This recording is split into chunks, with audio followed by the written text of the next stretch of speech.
E adesso lasciamo per il momento la cronaca, ci torneremo tra poco per aprire la pagina politica, cominciando dal Partito Democratico che questa mattina a Padova ha presentato la sua squadra per Roma. Sentiamo Gabriella Basso.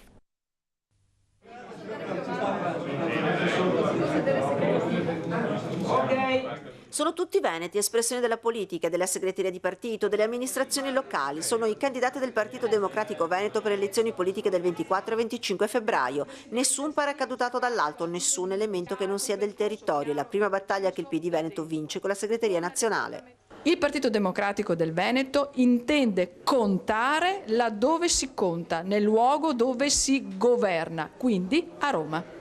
Un mese e mezzo di campagna elettorale diffusa sul territorio a parlare con il mondo economico, sociale, con la gente, concentrati sui temi caldi quali il lavoro, l'impresa, le tasse e il federalismo. Dobbiamo dimostrare di avere una forza, di essere credibili nei confronti dei veneti, parlare un linguaggio di verità e non promettere cose come il centrodestra ha promesso in questi anni che poi non si sono realizzate.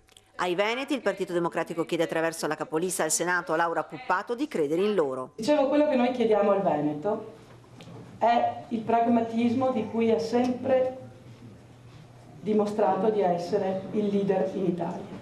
Una squadra pronta, fatta di veneti, un partito che vuole incarnare il cambiamento. È il momento di dare al Veneto risposte e una svolta. Il Veneto non merita di più della classe dirigente attuale che lo dirige, il Partito Democratico si assume questo compito. Molti gli amministratori in corsa, ma anche delle new entry della politica giovane ed espressione del mondo del precariato. A livello nazionale saremo una squadra di 10-12 ragazzi under 30 dei giovani democratici ed è un risultato inedito.